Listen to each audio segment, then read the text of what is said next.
श्री सद्गुरु महाराज की जय। श्री सद्गुरु महाराज की जय। श्री सद्गुरु महाराज की जय।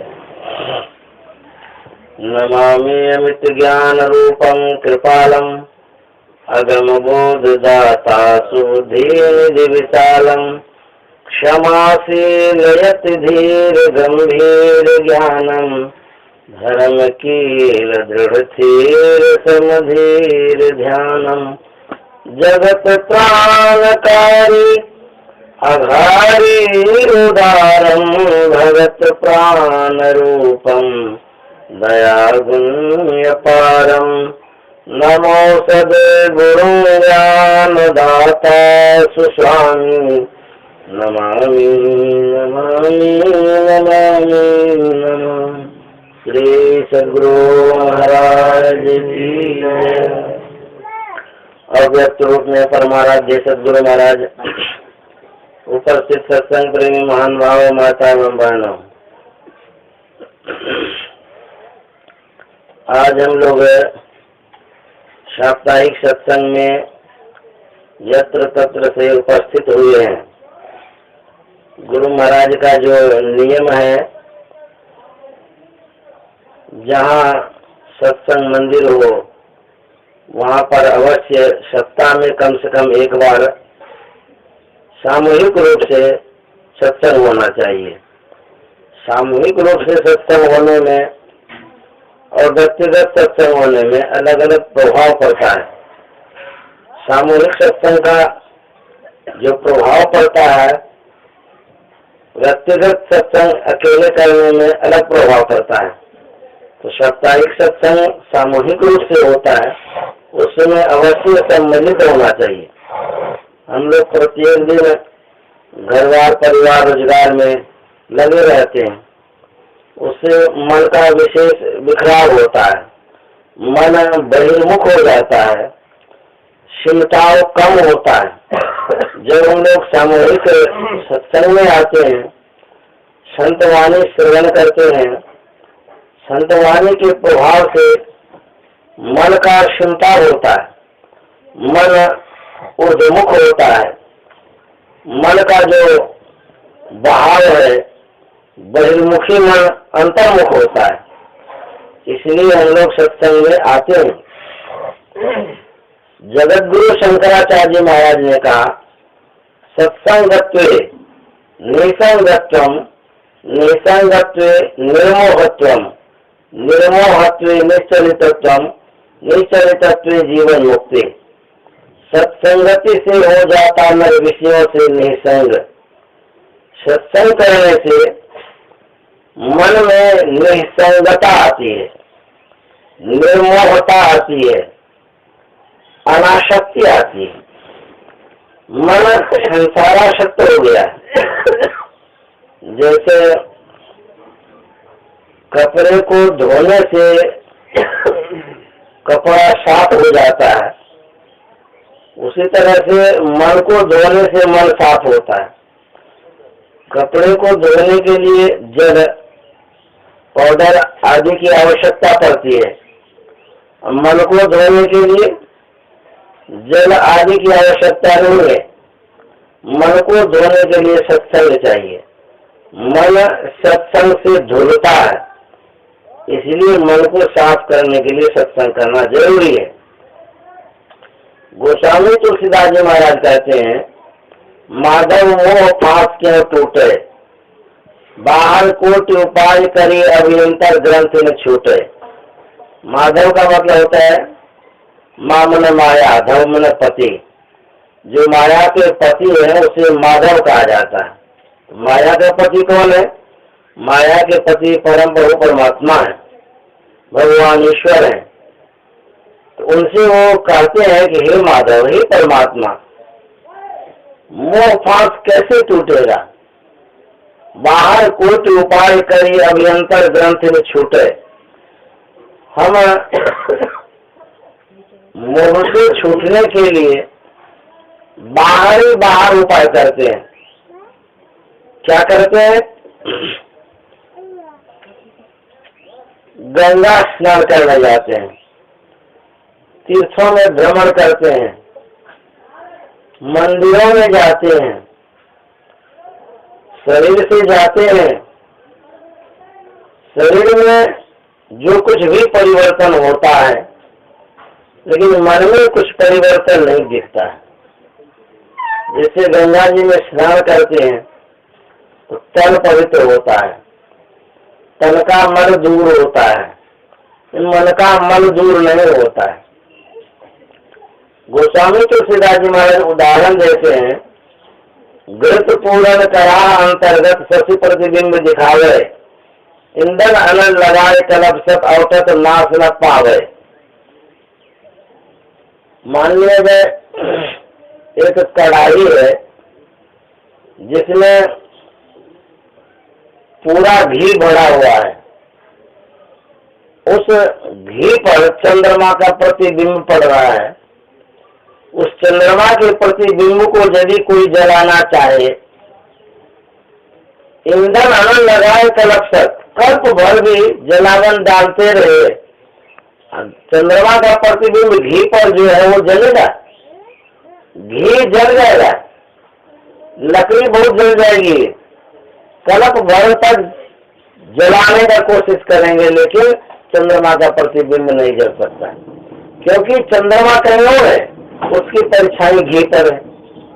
यदि चंद्रमा के प्रतिबिंब को हटाना चाहते हैं तो चंद्रमा को हटा दीजिए, तो चंद्रमा हट जाएगा, उसका प्रतिबिंब हट जाएगा, स्वाभाविक है। उसी तरह से मान लीजिए मन को शुद्ध करना चाहते हैं, उपाय क्या करते हैं? उपाय करते हैं तन को सुखाते हैं, उपवास करते हैं, गंगा में नहवाते हैं शरीर को, बहुत व्रत करते हैं, तन से करते हैं, मन है भीतर में, उपाय करते हैं तन से, इसीलिए मन शुद्ध नहीं होता। तुलसीदास जी महाराज कहते हैं, तरु कोटर में बस विहंग तरु काटे मरे न जैसे। तरु माना वृक्ष, वृक्ष के किसी वृक्ष के अंदर में खोडर होता है, खो, उस खो में मान लिया जाए कोई चिड़िया है, उसको कोई मारना चाहे वृक्ष काट कर, क्या चिड़िया मर जाएगी? वृक्ष को जैसे ही काटना शुरू करेंगे चिड़िया फुर से उड़ जाएगी, चिड़िया उड़ जाएगी, वृक्ष कट जाएगा। उसी तरह से मन रूपी चिड़िया है शरीर के अंदर में, और शरीर से हम प्रयास करते हैं उस मन को शुद्ध करने का, इसीलिए मन शुद्ध नहीं होता है। तुलसीदास जी महाराज कहते हैं, मज्जन फल देखिए तत्काला, काक हो इक्क बकऊ मराला। मज्जन जैसे हम लोग बार बार जो नहाते हैं उसको मजना कहते हैं, धोते जो बार बार हैं, जैसे मुंह में भी मंजन करते हैं ना, बार बार क्रिया प्रतिक्रिया जो करते हैं उसको मज्जन कहते हैं। नहाते हैं बार बार, उसको भी मंजन कहते हैं, पवित्रता को मंजन कहते हैं। तो जो मज्जन फल है, देखिए तत्काला, मज्जन होता बराबर जो हम लोग सत्संग करते हैं, इसका क्या फल होता है? तो तत्काल फल मिलता है। काक हो पिक बको मराला, कौवा कोयल हो जाता है, बगला हंस हो जाता है। कहेंगे ऐसा तो कहीं देखने को मिला ही नहीं है। तुलसीदास जी महाराज का मतलब ये है कि जो कटवादी है, जिसका विचार कौवे की तरह कड़वा है, वो यदि सत्संग में आ जाता है तो उनके विचारों में परिवर्तन हो जाता है, वो मृदुभाषी हो जाते हैं, मधुर वाणी वो बोलने लग जाते हैं। ये परिवर्तन होता है जो बराबर सत्संग करते हैं। बकू मराला, बकमाना बगला, बगला हिंसक होता है, वो अहिंसक हो जाता है। अर्थात तो सत्संग के प्रभाव से जो हिंसक विचार के व्यक्ति हैं, जिनकी प्रवृत्ति हिंसात्मक है, उनमें ऐसा बदलाव आता है कि वो अहिंसक हो जाते हैं, वो बराबर सहयोग कर लेते हैं, मदद कर लेते हैं, दूसरे को सहयोग करने लग जाते हैं। ये प्रभाव पड़ता है सत्संग का। तो सत्संग के प्रभाव से मन में परिवर्तन आता है। एक था अंगुलीमाल नाम का डाकू, बहुत बड़ा हत्यारा था। जो भी जाता था उसके समीप उसका कत्ल कर देता था। एक अंगुली काट करके माला बना लेता था वो। उसका नाम रह गया अंगुलीमाल डाकू। अब उसका सुधार कौन करे? डाकू बन जाता है ना तो बलशाली भी होता है, शक्तिशाली होता है, किसी को नहीं लगाता है। उससे विशेष शक्तिशाली कोई आ जाता है ना उसको बस करेगा। भगवान बुद्ध का अवतरण हुआ। भगवान बुद्ध को पता लग गया कि कोई अंगुलीमाल डाकू है, रोज हत्या करता है वो। तो जिस जंगल में वो रहता था, भगवान बुद्ध उसी जंगल की ओर बढ़ गए। वहां के लोगों ने उस ओर जाने से मना किया भगवान बुद्ध को। बोला कि भगवान उधर मत जाइए, बहुत बड़ा हत्यारा डाकू रहता है, उधर जो भी जाता है लौट करके नहीं आता है। तो भगवान बुद्ध तो संत थे, इनको क्या डर है? ये कुछ माने नहीं बात को। लोग कहते रह गए मत जाइए, लेकिन ये जंगल की ओर चले ही गए। जाते जाते जाते अंगुलीमाल जहां था उसके करीब होकर के आगे गुजर गया। किसी भी व्यक्ति की हिम्मत ना होती थी उसके आगे से गुजरने का, लेकिन भगवान बुद्ध गुजर गए। इनको तो कुछ डर भी नहीं था।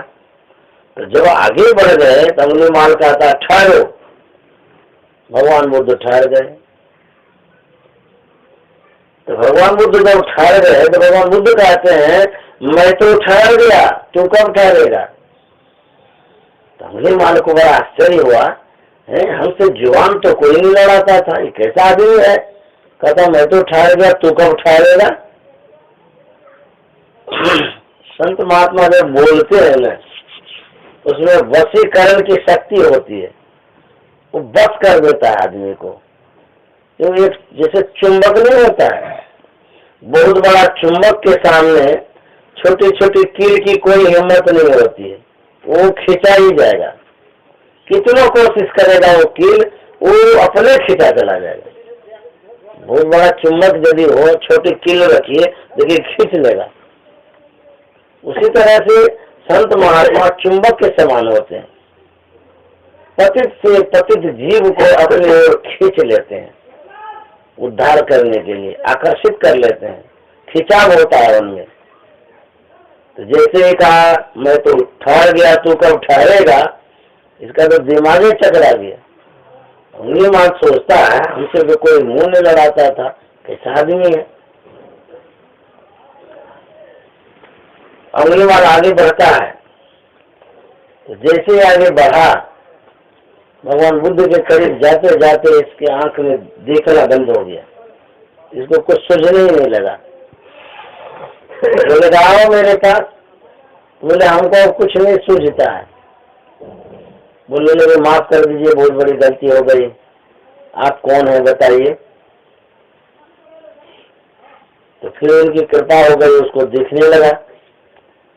उसके बाद भगवान बुद्ध ने कहा कि तुम जो ये करते हो जघन्य अपराध है, इसका तुमको दुख भोगना पड़ेगा, इसलिए ये सब कुकर्म मत करो। तो संत महात्मा का प्रभाव पड़ गया, तो मन उसका बदल गया। तो बोले कि अब आपके हम शरण में रहना चाहते हैं। तो बोले चलो। भगवान बुद्ध उसका मुंडन करवा दिए, गरीब वस्त्र दिलवा दिए, कटोरा एक दे दिया हाथ में, और उसी जिस गांव होकर के भगवान बुद्ध आए थे जंगल की ओर, उसी गांव होकर के जाने लगे। सबके सब डरने लगे, अरे ये तो वही डाकू है। भगवान बुद्ध कहते हैं कि अब ये डाकू नहीं है, अब ये साधु सन्यासी हो गए, अब आप लोगों को कुछ नहीं करेगा। संत के प्रभाव से देखिए कितने जीवन में परिवर्तन हो जाता है। इसलिए कबीर साहब ने कहा संगत कीजिए साधु की, जो गंधी को बास, जो कछु गंधी दे नहीं तो भी बास सुबास। संत महात्मा का संग करने से जीवन में परिवर्तन होता है। जिस विचार के व्यक्ति का आप संग करेंगे वैसा प्रभाव मन पर पड़ता है। जैसे गंदले पानी में कपड़ा धोएंगे, साफ तो होगा लेकिन पूरी तरह से साफ नहीं होगा। साफ पानी में कपड़ा धोएंगे तो साफ हो जाएगा, है ना। उसी तरह से संत महात्मा के पास जब जाएंगे तो विशेष रूप से मन साफ होगा। मन को पवित्र करने के लिए संत महात्मा का संग करना पड़ता है। संग का जो है प्रभाव पड़ता है।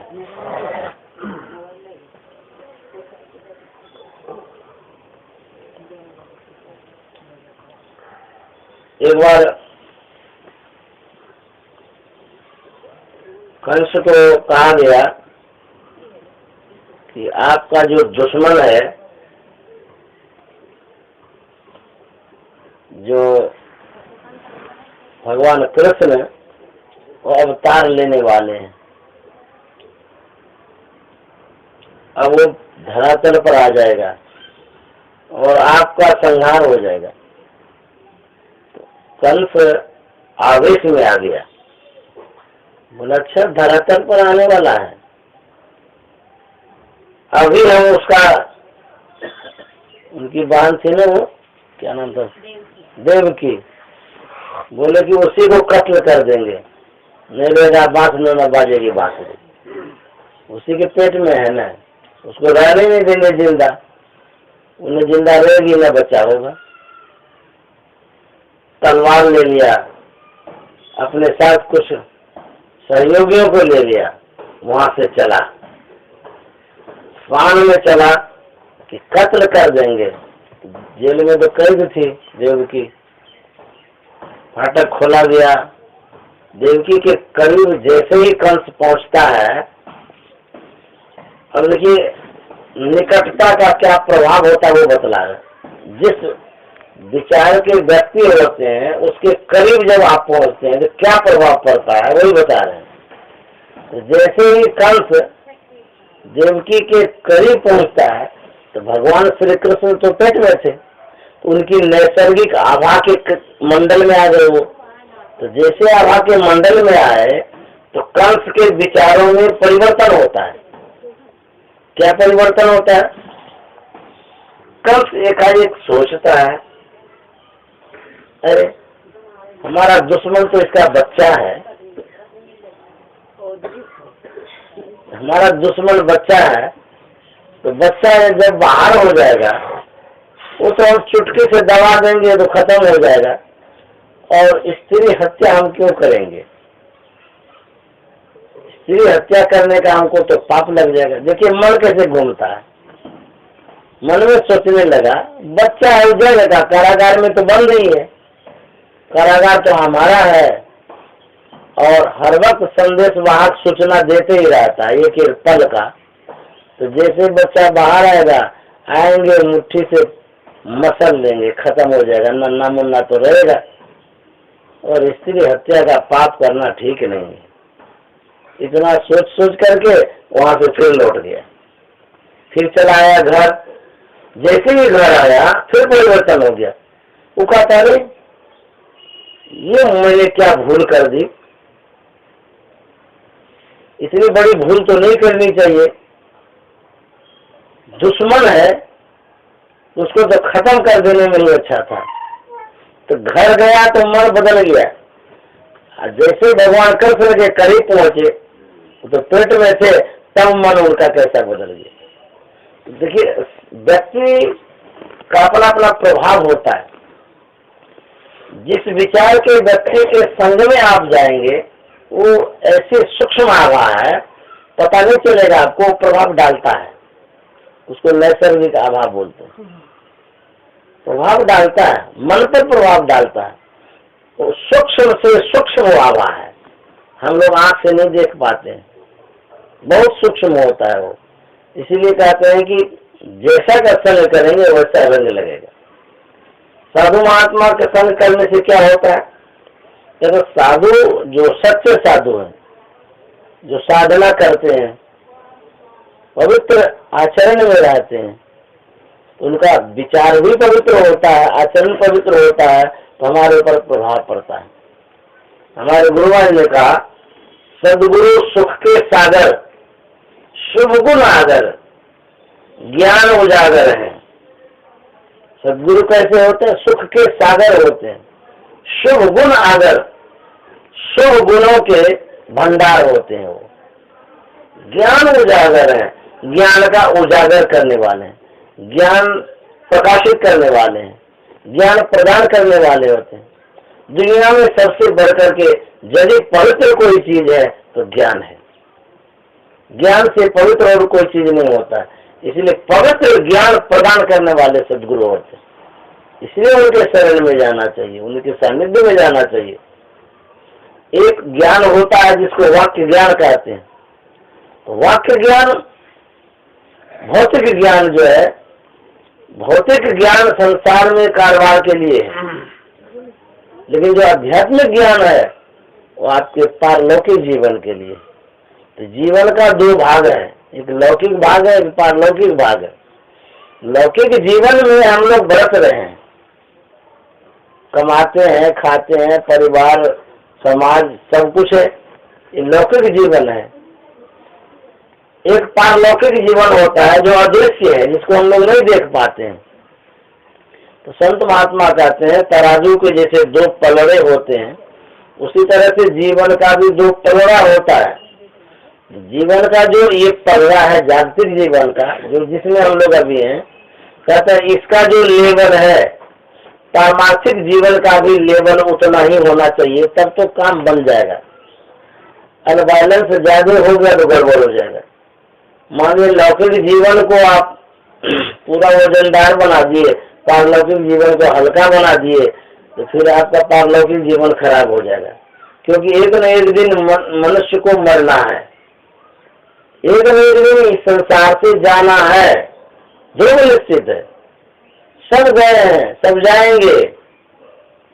तो जब चले जाएंगे संसार को छोड़ करके, तो करना क्या चाहिए? तो मेरे गुरुवार ने कहा कि दोनों जीवन को बराबर लेकर के चलिए, पारलौकिक जीवन और लौकिक जीवन, दोनों जीवन को। अर्थात जो संसार का कारोबार है, रोजगार है, समाज है, परिवार है, उसमें भी आपको समय देना है।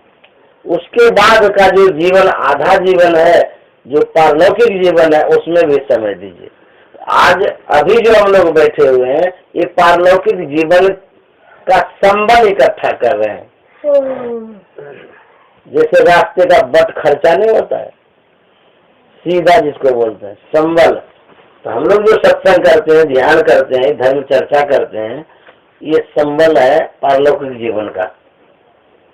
और जो संसार का काम करते हैं, कमाते हैं, खाते हैं, खिलाते हैं, जो कुछ भी करते हैं, ये लौकिक जीवन का संबल है। तो गुरु महाराज का नियम है कि लौकिक जीवन और पारलौकिक जीवन दोनों बराबर रहे, संतुलित रहे, इसलिए दोनों काम करना है। घरवार परिवार रोजगार छोड़ने के लिए गुरु महाराज नहीं कहते हैं।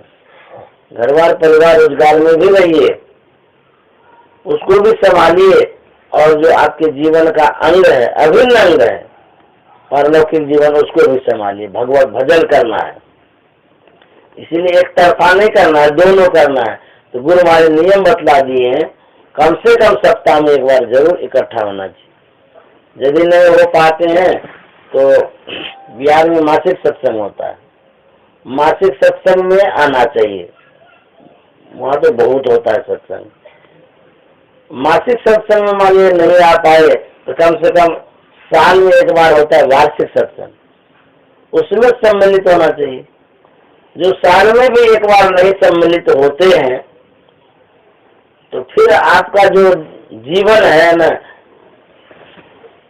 एक मतलब समझ लीजिए जीवन का एक खंभा जो होता है वो गिर गया। कमजोर हो गया तो घर एक खंभा पर नहीं होता है, 2 खंभा होता है तब खड़ा रहता है।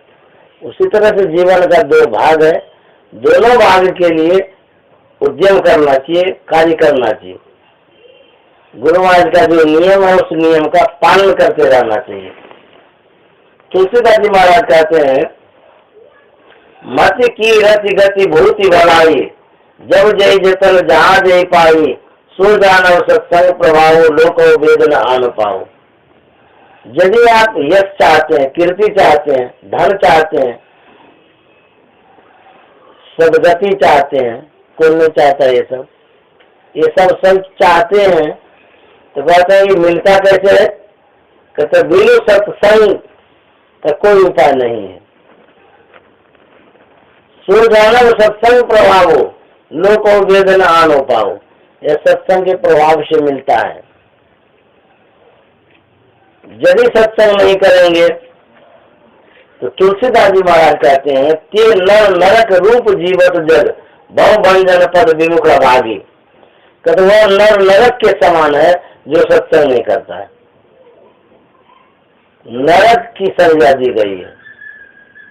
इसलिए सत्संग हमारे जीवन को बदलता है, हमारे मन को पवित्र करता है, हमारे मन के मैल को धोता है।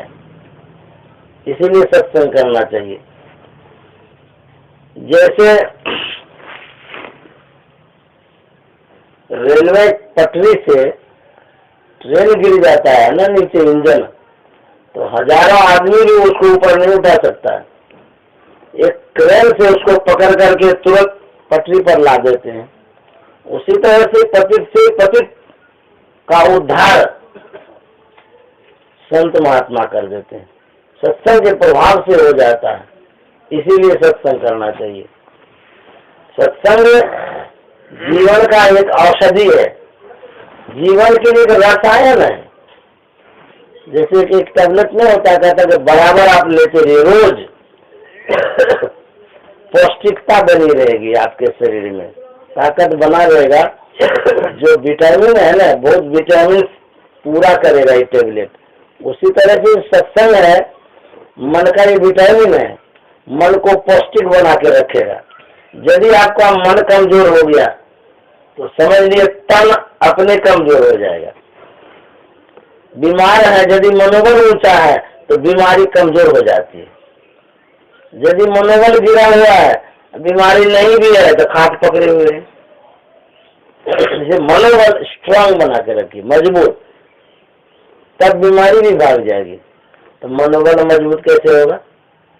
कोई आदमी है उसको मजबूत करके रखेंगे। कहते मनोबल यदि मजबूत रखना चाहते हैं तो जो आध्यात्मिक रसायन है संतवाणी, उसका रोज अनुपान करिए, रोज लीजिए, तब मनोबल मजबूत होगा।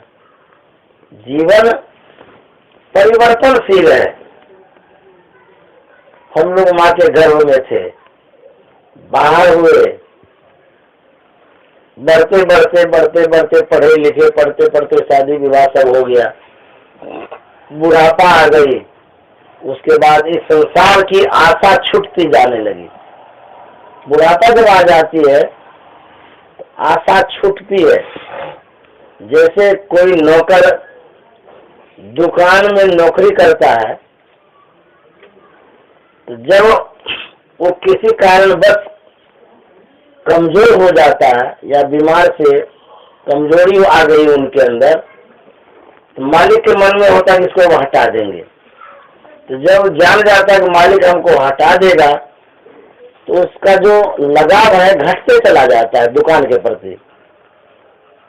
सोचता है कि अब तो हमको रखेंगे नहीं, अब काहे के लिए इतना मेहनत करेंगे, मुंह छूट जाता है। उसी तरह से जब बुढ़ापा आने लग जाती है, एकाएक जो लगाव है संसार से, एक निराशापन आने लग जाता है। तो अब हम कितना दिन रहेंगे, कौन सुख भोग ये करेगा घर का, दुनिया भर के काम काज का, अब तो छूटेगा हमसे, मन में सब होने लग जाता है। और कितना हम रहेंगे इस संसार में। अब जो जवान आदमी है वो लोग अपना रहेगा 1.5 दिन, अंगुली में गिनते रहता है, पता नहीं कब जाएंगे इस संसार में। मन में ये सब होता है, किसी किसी को जरूर होता होगा कि अब संसार से हम लोग जाएंगे। जो जवान आदमी है उसको तो बहुत हरियाली जैसी लगती है, खुशहाली लगती है, वो तो समझता है कि हम संसार के मालिक हैं। जो बूढ़ा आदमी हो जाता है ना, वो समझता है कि अब हम कितना दिन रहेंगे, कितना अच्छा अच्छा संसार बनते जा रहा है, मेट्रो सब बन रहा है, हवाई जहाज सब है, क्या क्या विकास हो रहा है, कब हम चढ़ेंगे, चढ़ ही नहीं सकेंगे क्योंकि अब तो संसार से चले जाएंगे।